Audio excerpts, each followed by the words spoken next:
All right, we're on section 4.5, and we're on the fourth of the four tissue types. Do you remember the three others? Connective, muscle, nervous. We're on epithelial tissues.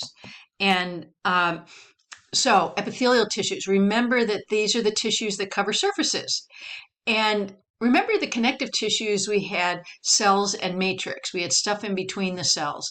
So epithelial tissues are different from that in that they're always made of tightly packed cells, and they're going to line the body cavities, they're going to cover surfaces, and epithelial tissues are also found in glands, which we're not going to go a lot into, but they are.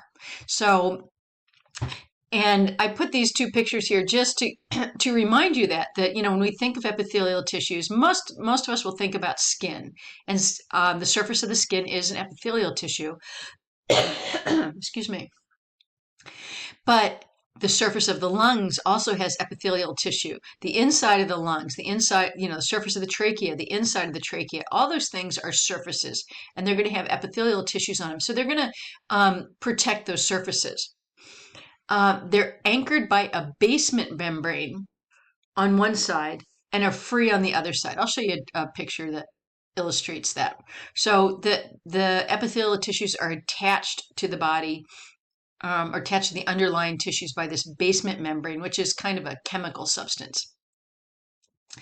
And they're named for the number of cell layers and the shapes of cells, and I'll show you that too. Okay, so here we are. If this is an epithelial tissue, a cartoon here, here's the underlying tissue. So if this is skin, here's the most superficial layers, and here you're getting deeper. And this would probably be some kind of connective tissue underneath it. So the basement membrane is this chemical substance that actually attaches the epithelial tissue to the underlying connective tissue. And that sounds like, oh, not quite a big deal, but there actually are diseases, and there's some autoimmune diseases in particular that people don't make a very good basement membrane.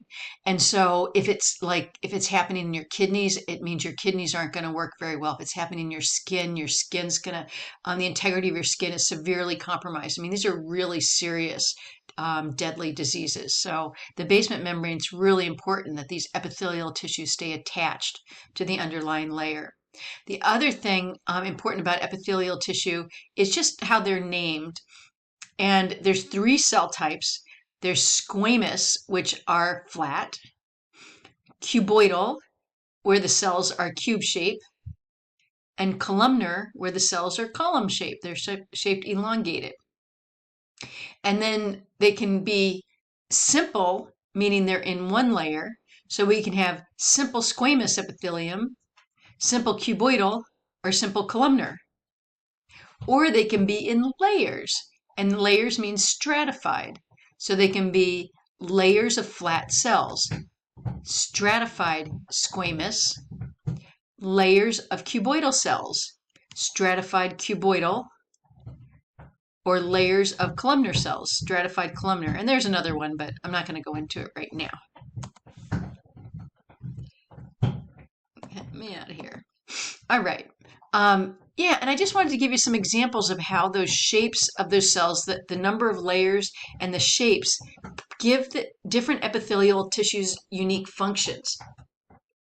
For example, in our lungs, what happens in our lungs is air enters our trachea, branches in our bronchi, and goes into these little air sacs in our lungs where the air is transferred to our blood. And so surrounding these air sacs in our lungs, air or oxygen has to move from the spaces in our lungs to our blood vessels. And so that oxygen has to diffuse across a couple layers of epithelial tissue in our blood vessels and in our lungs. And so you need really thin layers of cells. And so we would have inside of our lungs, we'd have simple squamous epithelium, really thin layers of, of epithelial tissue. In our kidneys, we have lots of tubules. And the structure of tubules, it's where the urine's made. And you can see that they're involved in creating these tubules, these little tubes, and absorbing molecules. And they're single layers of cuboidal cells. So there's simple cuboidal epithelium there. The skin is actually made of lots of layers. So it's stratified, and the layers are made of flat cells. So it's stratified squamous epithelium. And now you can imagine, like on if you look at your skin, sometimes we have these kind of white flaky stuff coming off. Those are the layers on that's the epithelial cells on the most superficial layers of our skin. So that is flaking off, but the underlying layers, because there's lots of layers, are going to get pushed up to the surface. So these stratified squamous epithelium has a lot more protective ability, and you can you can flake off the top layers and the bottom layers will continue to protect. So you want lots of layers there.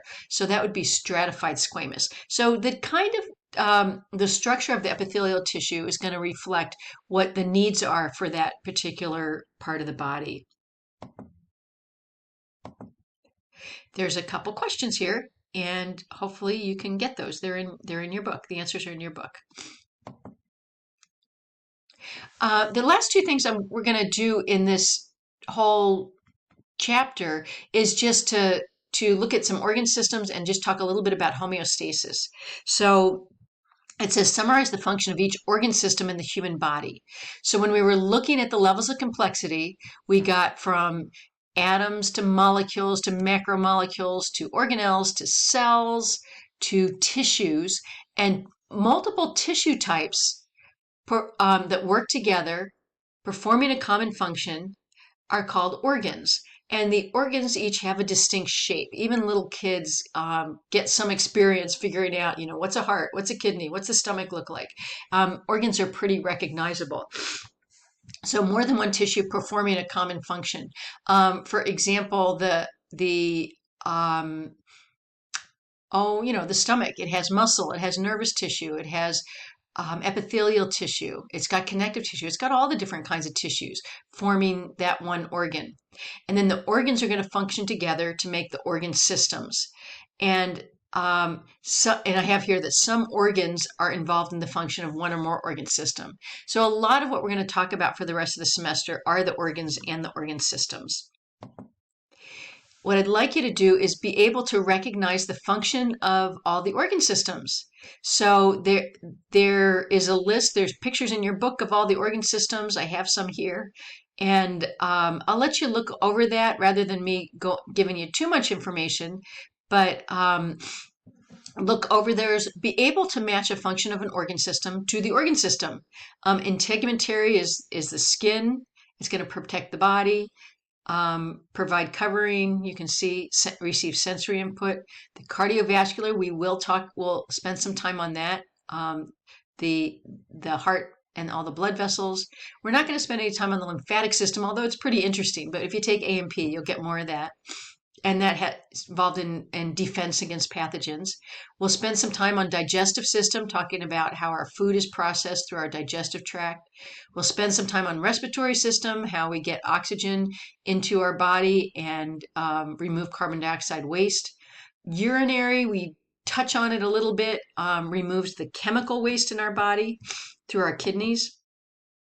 Skeletal system and muscular systems, we don't talk a lot about, but we do learn some bones and muscles. Skeletal system provides the supportive bones to the body. The muscular system are the muscles that move us and support our body. The nervous system, we'll spend a lot of time on that, talking about how the nervous system helps the body communicate. Endocrine with our hormones, we talk a little bit about that. And reproductive, only a little bit this semester for reproduction, but be able to at least look at the major functions of those and match them to the system name. I do want you to recognize the cavities in the body, and you hear about these terms even in a medical situation. You might hear about a thoracic surgeon, or they might have a problem in their abdominal cavity, or you might get a pelvic exam. Like, you've heard of these terms. So the major cavities in the body are the spaces. And the two big spaces are the dorsal towards the back, like a dorsal fin, like a fish has. So the dorsal cavities are towards the back, the ventral cavities are towards the front. And you can see the dorsal cavities made of the cranial cavity where the brain is and the vertebral cavity where the spine is. So the dorsal cavity, cranial cavity, and vertebral cavity. And then the ventral cavity has the thoracic cavity, which is the chest, it has the heart and the lungs and the esophagus in there. Then you see this muscle right here. There is a muscle that completely separates the thoracic cavity from the abdominal cavity. In fact, the esophagus puts a hole through there so you can get to your stomach down here. So the abdominal cavity contains our stomach, our liver, our spleen, gallbladder, intestines. We're going to look at all that this semester. And then the pelvic cavity, there's no actual barrier there, but it's kind of, if you put your fingers on your hip bones, it's from your hip bones down or more inferior, and that's where the reproductive organs are. And there's some parts of the digestive tract there too. So, and this is just a different view of the same thing. There's the thoracic cavity with the diaphragm, the muscle that's involved in breathing. And we'll look at that when we look at respiratory, abdominal cavity, and pelvic cavity. So recognize these cavities on diagrams. That's what that is. The last thing I want to mention is just the concept of homeostasis. And so define homeostasis and recognize examples from the human body. So again, this is reviewing reviewing those organ systems. And when we talk about homeostasis, all of these organ systems are contributing to the maintenance of a constant internal environment, keeping the inside of our body constant. Our body should be at a constant temperature. It should have a constant pH, a constant salt concentration, a constant availability of nutrients, consistent amount of oxygen. All of those things are maintained in our body by these nervous systems. So look at the names of the organ systems. I'm sorry, not nervous systems. Look at the names of the organ systems and just read about how they contribute to the overall homeostasis in the body. And this picture is also in your book. So be able to kind of understand the concept of homeostasis and recognize that when the digestive system is supplying blood and nutrients to tissues and getting rid of non-digestible remains, it's doing that to maintain homeostasis, to maintain a constant environment in the body. So that word will come up this semester. And I believe that's it. There's some questions that are in your book. And there you go. Sorry for the sniffling. I'm working on trying to get rid of a cold. You guys have a great week and good work.